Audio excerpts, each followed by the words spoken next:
할렐루야. 우리 신년 특세 마지막 이 토요일 새벽에 또 우리 성도님들 많이 오셨는데 주님의 이름으로 환영합니다. 우리 피차간에 전후좌우로 보시면서 이렇게 인사합시다. 하나님 당신과 함께 하십니다.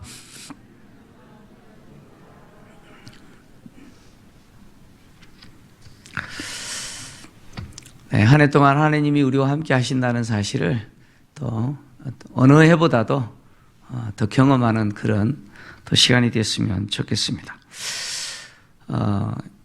야곱은 애굽으로 내려가서 약 한 17년 정도 살게 됩니다. 그리고 147세에 이제 생을 마감합니다. 한 사람을 평가할 때 그 평가는 살아있을 때 하는 게 아니죠. 죽음과 함께 그 사람의 인생을 평가합니다. 야곱의 죽음은 제가 설교 제목으로 가장 위대한 마무리라고 표현을 했는데 저는 그렇게 생각을 합니다. 야곱의 인생은 참 파란만장한 그런 세월을 살았습니다. 그리고 또 마무리도 가장 위대한 마무리로 생을 마감합니다. 야곱의 인생을 한마디로 표현하면 험악한 세월을 살았다라는 것입니다. 험악한 세월을 살았다. 근데 이 표현은 제가 하는 것이 아니고 야곱이 실제로 자기의 인생을 그렇게 표현을 했습니다. 야곱은 요셉의 도움으로 애굽에 내려가서 그 기근 중에 요셉의 돌봄을 받고 또 당시 절대자죠.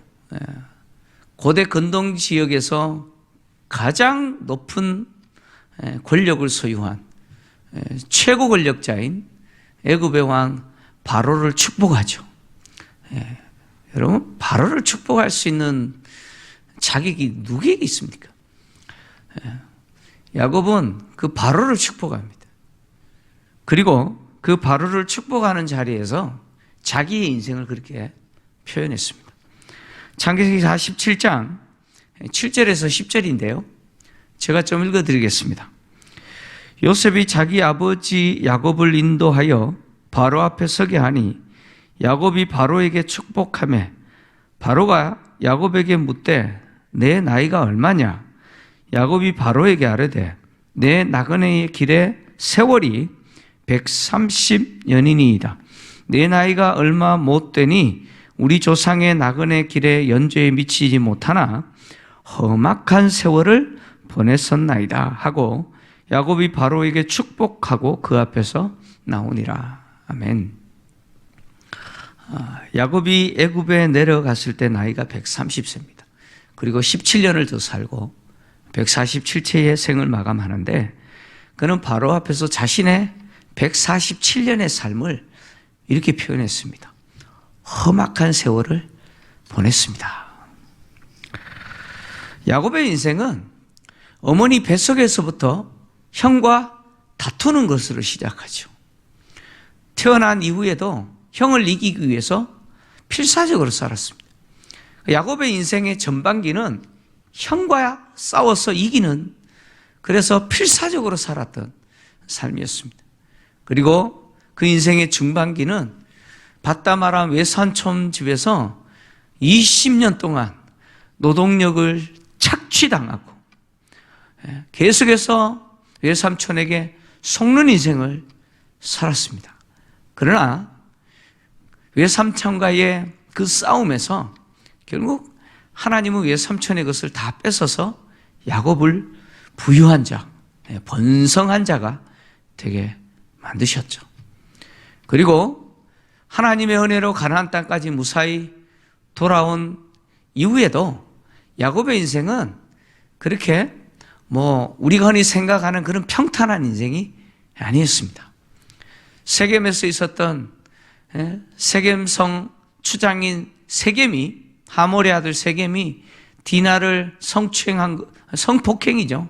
강간한 것 때문에 시므온과 레위가 세겜성 남자들을 다 학살하고 그리고 야곱의 또 다른 형제들이 세겜성을 약탈하고 이런 일로 인해서 가나안 원주민들에게 악취가 나게 하는 것을 통해서 표적이 되게 만들었죠. 그러나 하나님의 또 은혜로 베들로 올라가게 되고 하나님께 했던 그 서원을 다 갚게 되었죠. 그리고 그 이후에 야곱은 무엇을 경험하냐면 아버지 집으로 가는 길에 그렇게 사랑했던 라헬의 죽음을 맞이합니다. 그렇게 사랑했던 라헬이 베냐민을 낳은 이후에 죽게 되죠.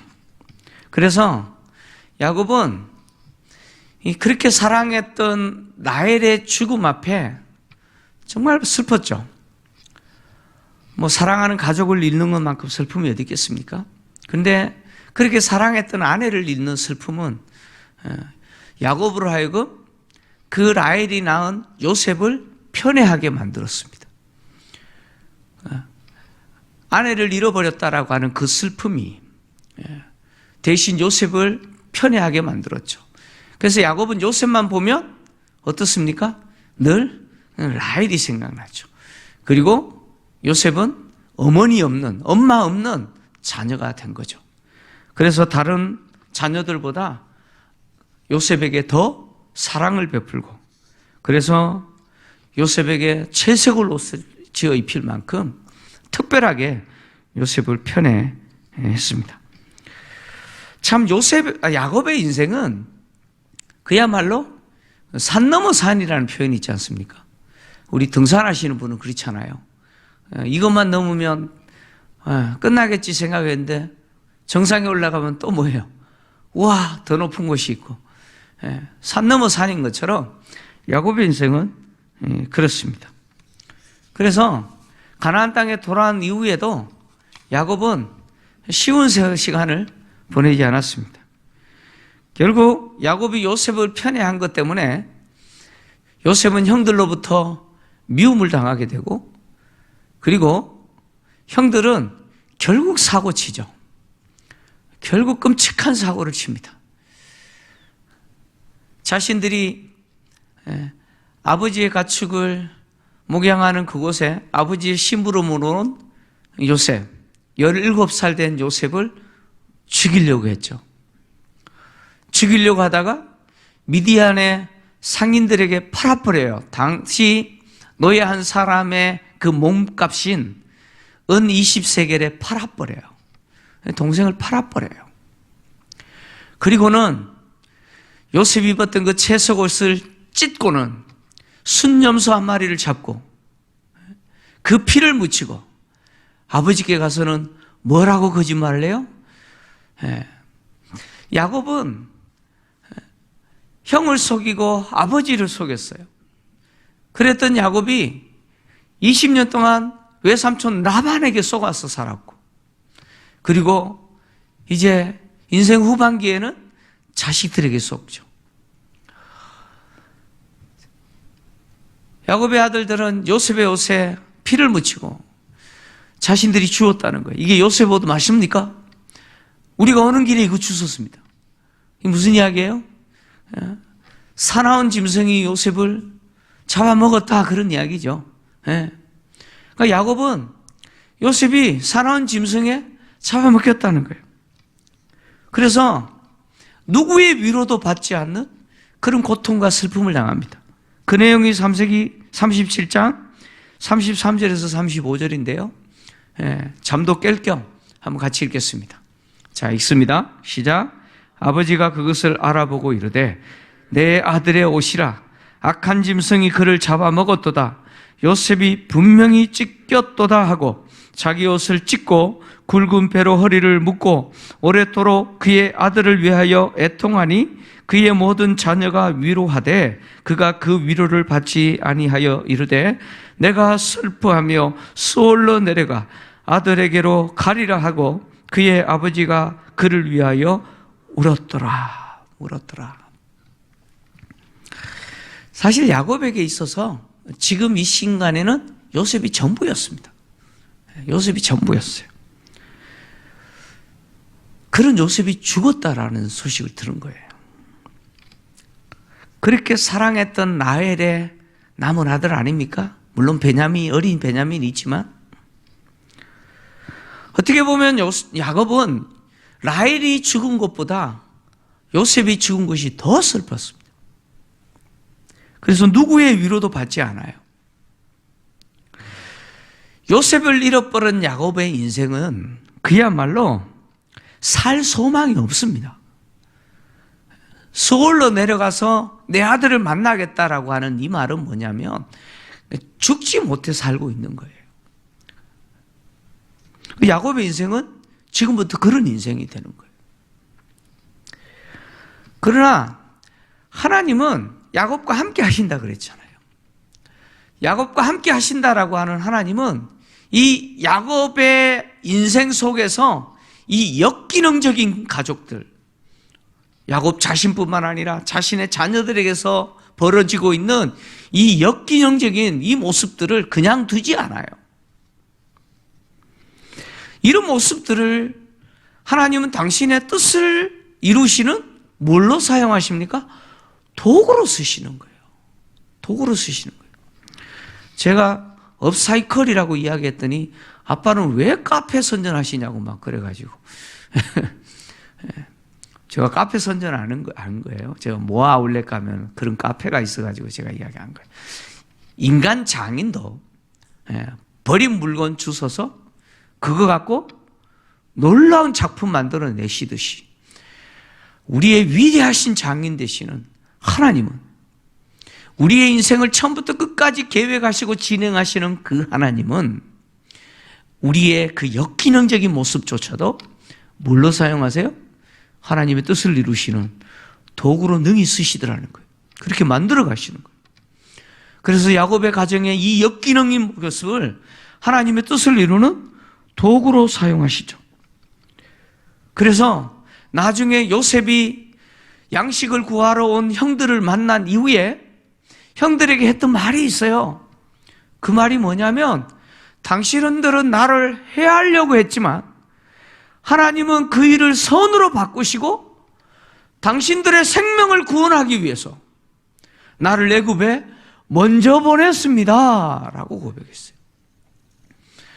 하나님은 요셉을 애굽으로 먼저 보내기 위해서 이런 일들을 도구로 쓰신 것이죠. 야곱은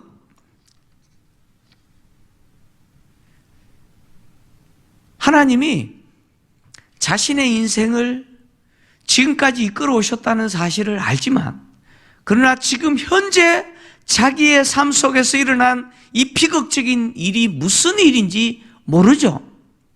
야곱은 몰라요. 그냥 그 고통 속에서 신음할 뿐입니다.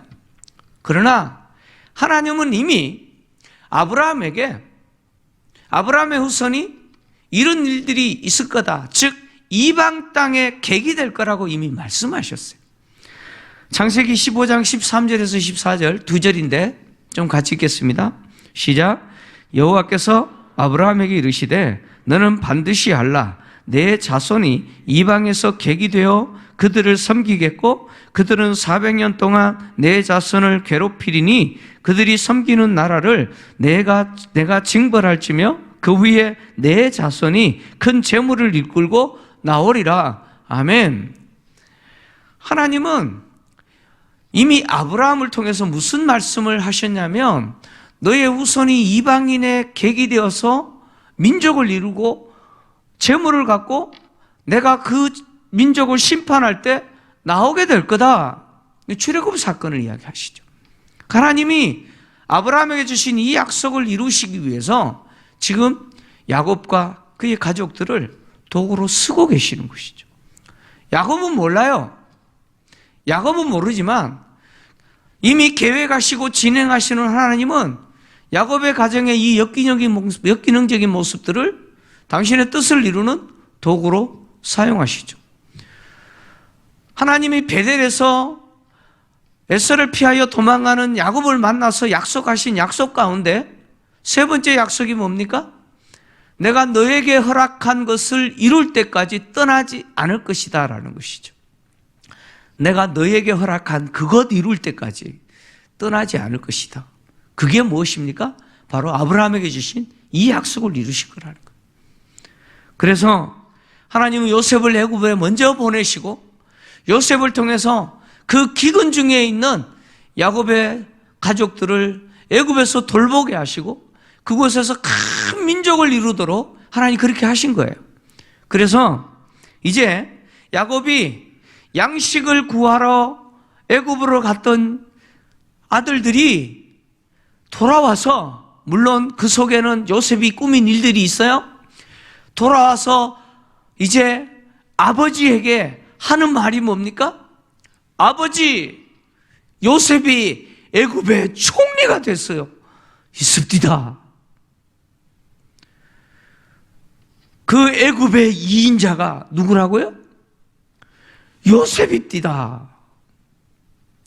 이 말을 듣는 순간 야곱은요, 지금까지 살 소망 없이 살았는데 기운을 차려요. 기운을 차리고 내가 요셉을 보아야겠다 합니다. 그리고는 요셉이 준비한 그 마차죠. 말이 끄는 그 수레에 타고 애굽으로 가는 길에 야곱은 하나님께 제사를 드려요. 그 내용이 창세기 46장 1절에서 4절인데 좀 같이 읽겠습니다. 시작. 이스라엘이 모든 소유를 이끌고 떠나 브엘세바에 이르러 그의 아버지 이삭의 하나님께 희생제사를 드리니 그 밤에 하나님이 이상 중에 이스라엘에게 나타나 이르시되 야곱아 야곱아 하시는지라. 야곱이 이르되 내가 여기 있나이다 하매 하나님이 이르시되 나는 하나님이라 내 아버지의 하나님이니 애굽으로 내려가기를 두려워하지 말라. 내가 거기서 너로 큰 민족을 이루게 하리라. 내가 너와 함께 애굽으로 내려가겠고 반드시 너를 인도하여 다시 올라올 것이며 요셉이 그의 손으로 내 눈을 감기리라 하셨더라. 아멘. 하나님은 애굽으로 내려가기 위해서 모든 재산 다 끌고 브엘세바에 도착한 그 야곱이 하나님께 제사 드렸을 때 그 밤에 이상 중에 나타나셔서 이 말씀을 하시는 거예요. 애굽으로 내려가기를 두려워 말라. 내가 그곳에서 너로 큰 민족을 이루게 할 것이다. 그리고 내가 너와 함께 있어 반드시 다시 이곳으로 돌아오게 할 것이다. 그리고 요셉이 너의 눈을 감길 것이다. 야곱은 애굽으로 내려가서 17년을 살죠. 그리고 야곱은 비로소 대략 한 15년 만에 요셉을 다시 만납니다. 요셉이 애굽의 총리가 된 나이가 30세거든요. 그리고 이 기근이 2년이 정도 지났어요. 그러니까 야곱이 요셉을 만났을 때가 이제 대략 한 15년 만에 다시 만난 거예요. 요셉 죽었다고 생각했을 때. 그 이후 15년 만에 요셉을 만난 거예요. 얼마나 반갑겠습니까? 그리고 애굽의 최고 권력자죠. 애굽에서 신이라 추앙받는 그 바로를 축복하면서 자신의 나이가 130세라고 말하잖아요. 그러면서 했던 말이 뭡니까? 험악한 세월을 보냈습니다. 여러분, 험악한 세월이 어떤 세월입니까? 아마 이곳에 오신 분 가운데 70세가 훨씬 지나신 우리 어르신들은 일제강점기에 태어나시고 6.25를 겪으시고 보릿고개를 만나시고 이런 분들은 험악한 세월이 무엇인지 조금은 알아요. 그죠? 조금은 압니다. 근데 야곱에 비하면 비하겠습니까? 그렇지 않습니까?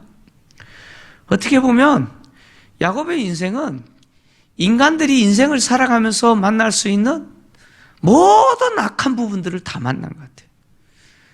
그 험악한 세월이라고 하는 다 피하고 싶은 그런 고난의 시간들을 야곱은 보냈다고 볼 수가 있습니다. 그러나 야곱이 보낸 그 험악한 세월이라고 하는 것은 뒤집어 놓고 보면 하나님과 동행하는 시간이죠.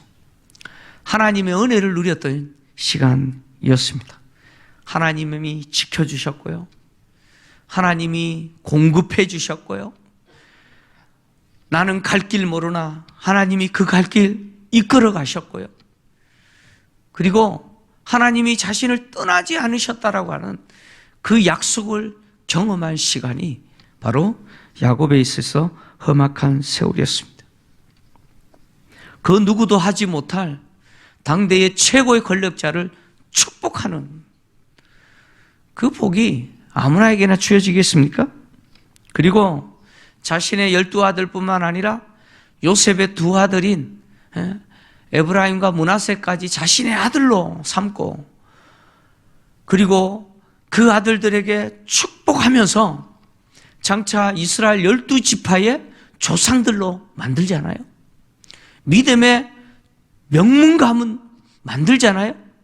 자신의 자녀들을 믿음의 조상들로 만들잖아요.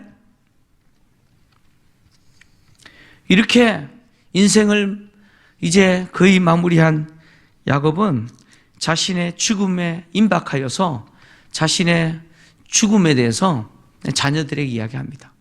자기가 죽으면 이제 자기를 장사하는데 어디에 장사하느냐? 애굽 땅에 하지 말라는 거예요.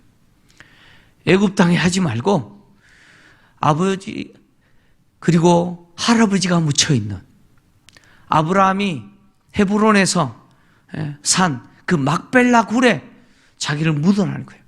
그 막벨라 굴은 아브라함이 묻혀 있고 아브라함의 아내 사라가 묻혀 있고 그리고 자신의 아버지 이삭이 그곳에 묻혀 있고 어머니 리브가가 그곳에 장사되어 있고 자기도 레아를 그곳에 장사했다는 거예요. 그리고 그곳에 자신도 묻어달라는 거예요. 근데 야곱이 자기를 그곳에 묻어달라고 요청하면서 자기가 묻힐 그 장소인 바로 막벨라 굴을 아브라함이 헷 사람 에브론에게서 샀다. 두 번이나 강조합니다. 그것은 아브라함이 산 곳이다. 아브라함의 소유다. 다시 말하면 우리 거다는 거죠. 그것은 가나안 원주민들의 소유가 아니라는 거예요. 우리의 소유라는 거예요. 지금 야곱이 자신의 죽음과 관련해서 막벨라 굴을 강조하는 것은 뭐냐면 자신들의 아들들에게 애굽에서 영원히 살 자가 아니라는 사실을 이야기합니다. 자신들의 자녀들에게, 자신의 자녀들에게 어디를 보게 하느냐? 하나님이 약속의 땅으로 주신 가나안 땅을 보게 하는 거죠. 여러분 그렇지 않습니까? 우리 부모님이 돌아가시거나 하면 간혹 물론 내가 살고 있는 그곳에 또 매장하거나 아니면 또 뭐 이렇게 하기도 하잖아요. 근데 간혹 고향에 부모님을 또 모시기도 하잖아요. 그러면 어때요? 명절 되거나 하면 한 번씩 내려가잖아요. 늘 고향 생각하잖아요. 그죠? 야곱은 자녀들의 후손, 자신의 후손들이 애굽 땅에 객이되어 살게 되겠지만 하나님이 약속하신 대로 이곳에서 큰 민족을 이루게 될 거예요. 여러분 큰 민족은 그냥 순식간에 이루어지는 게 아니지 않습니까? 상당한 시간이 걸려요.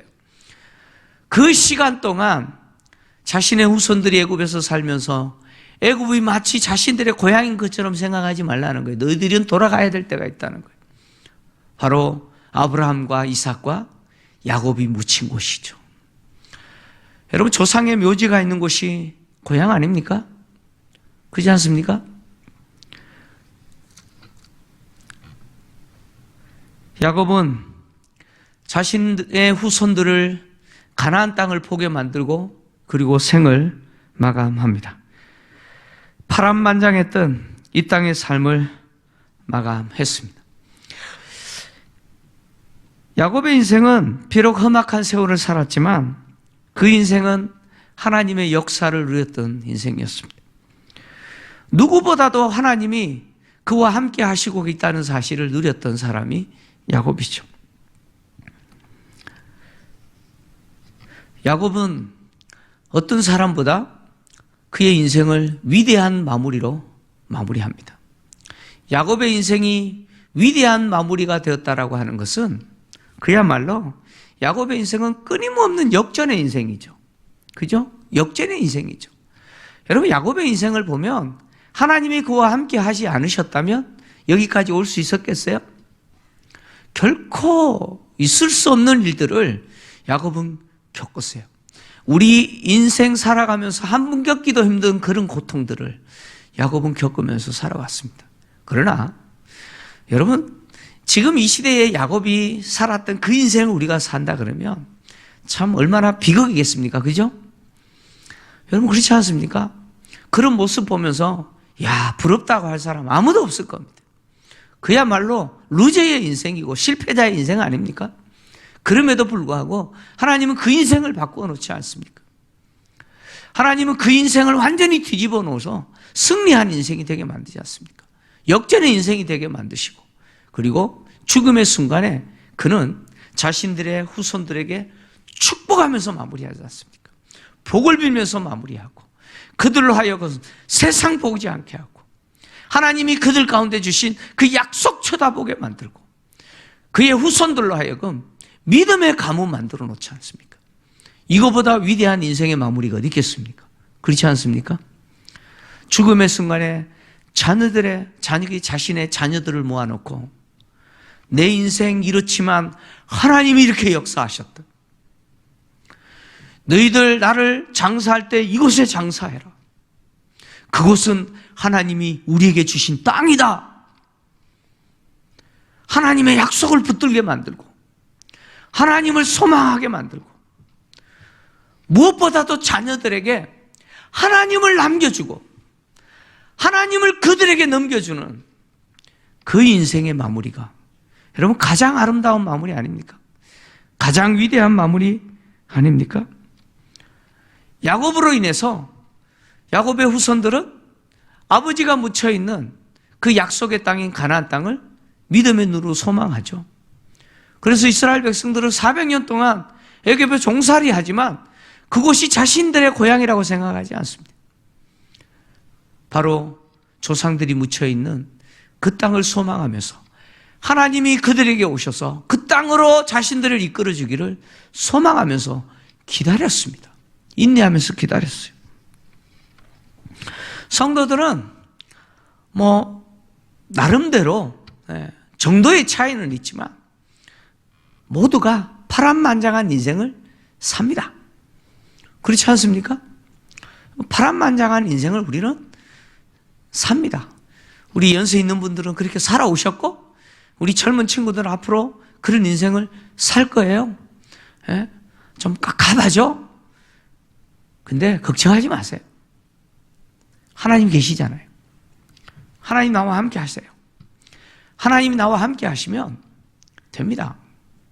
하나님이 나와 함께 하시면 절대로 루저의 인생은 없어요. 실패자는 없습니다. 하나님 반드시 때로 내가 이 땅에서의 삶이 고단한 인생길이라고 할지라도 하나님은 그 인생길을 뭘로 바꿔주시냐? 하나님과 동행하는 인생길로 바꿔주세요. 내가 약할 때 곧 강함이라 고백했던 바울처럼 내가 비록 약하고 이 땅의 삶이 다른 사람이 볼 때는 부러워할 만한 삶이 아니라고 할지라도 하나님은 그 삶을 통해서 당신의 능력을 드러내시고 당신이 역사하는 인생으로 바꿔놓으실 거예요. 내가 강하기 때문에 하나님의 능력을 경험하는 게 아니에요. 내가 잘 살았기 때문에 내가 이 땅에서 다른 사람이 부러워할 만큼 살았기 때문에 하나님의 역사를 경험하는 게 아닙니다.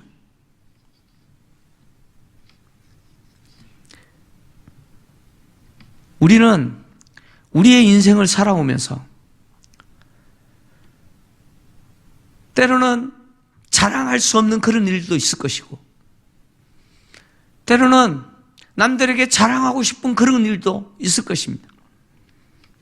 그러나 그 모든 일들은 나를 향하신 하나님의 선한 뜻을 이루는 과정 속에서 하나님이 지나가게 하신 것이죠. 여러분, 지나가게 하신 겁니다. 코로나로 인해서 참 불안한 시대를 우리가 살고 있지 않습니까? 여러분, 집값 폭등으로 인해서 여러분 그렇지 않습니까? 제가 간혹가다 그렇게 말합니다. 이게 나라냐? 그럴 때가 있어요. 이게 나라냐? 아니 무슨 전세가 5억 7억 합니까? 이 청년들이 결혼하겠어요? 젊은이들이 가정을 이루겠어요? 미래가 보이지 않지 않습니까? 그럼에도 불구하고 우리는 믿습니다. 하나님 우리와 함께 하세요. 하나님 나와 함께 하시면 환경이 어떠하든 간에 사실 환경은 중요하지 않아요. 야곱에게 있어서 환경은 중요하지 않았어요.